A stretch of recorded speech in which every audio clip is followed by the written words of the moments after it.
pertanyaan pertama, jenis makanan yang dikonsumsi binatang-binatang di Bali. Jenis-jenis makanannya sebenarnya itu kan tergantung masing-masing spesies ya. Kan ada yang memang dari karnivora, herbivora, sama omnivora, sama ada frugivorius yang untuk pemakan biji-bijian. Jadi kalau termasuk yang karnivora makan daging ya. Kalau yang herbivora itu memang makan dedaunan ya. Kemudian yang daunan, kemudian ada buah-buahan juga. Omnivora pemakan segala, dia makan serangga kecil kayak misalnya jangkrik ya, tapi kita juga kasih makan beberapa buah-buahan, jadi campur ke makan segala seperti itu.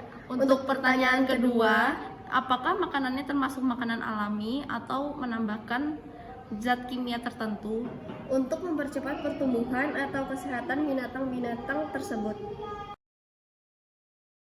Kalau untuk kimia sih sebenarnya kita nggak ada yang mungkin yang kayak jual-jual ayam itu mungkin ada disuntikan apa biar cepat besar, kita nggak ada. Memang lebih ke alami, dan di sini kita memang ada bagian nutrisi. Jadi bagian nutrisi ini mereka yang seperti menerima pakan pagi, dia cek di situ kualitasnya seperti apa.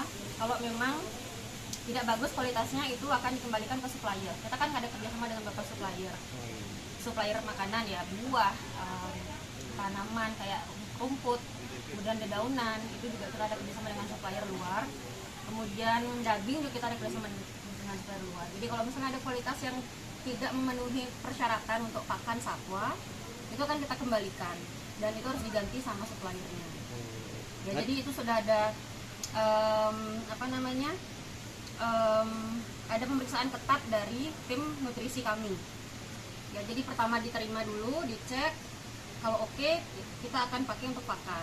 Nah, dipakan untuk proses pemberian ke satwa juga dari tim nutrisi atau ikan satwa, kita bilang di sini, mereka akan mempersiapkan dietnya berapa, misalnya berapa gram untuk satwa ini, berapa kilo untuk satwa ini. Jadi semua sudah diplot-plotkan. Dan di sini kita ada 4 zona. Zona 1, 2, 3, 4 itu semua sudah ada masing-masing satwanya dan sudah ada listnya semua. Nutrisi untuk satwa ini berapa, nutrisi untuk satwa ini berapa, jadi sudah ada jadwalnya semua, jadwal pakan. Setiap harinya, Senin, Selasa, sampai Minggu itu ada jadwal-jadwalnya. Itu untuk variasi pakan biar satwa juga tidak bosan dengan makanannya. Jadi kita tidak ada bahan kimia. Untuk vitamin, kita pasti ada vitamin. Kita ada klinik dan ada vet atau dokter hewan yang standby selalu di sini. Itu biasanya mereka setiap hari kayak memberikan vitamin ke beberapa area. Jadi ada jadwalnya juga sama seperti di ikan satwa.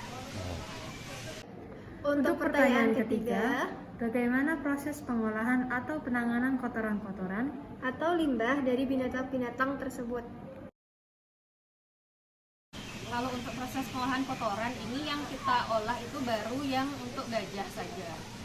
Kalau yang untuk karnivora kan udah pasti tidak bisa ya. Jadi kita biasanya memang langsung buang ke TPA. Nanti biasanya ada memang yang kita udah kerjasama dengan pihak luar untuk pengambilan sampah.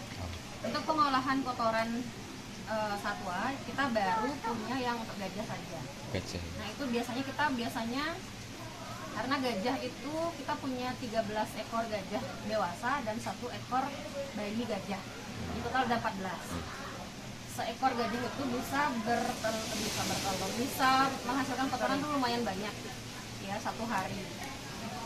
Kotoran itu kita kumpulkan, kita olah, kita jemur biasanya segala macam. Itu nanti kita pakai untuk pupuk kandang. Tapi harus diolah dulu, nggak yang langsung begitu gajahnya atau melakukan kotoran langsung ditaruh di ini, enggak. Jadi ada memang proses-proses untuk ini dan memang ada tim kita yang memang membuat.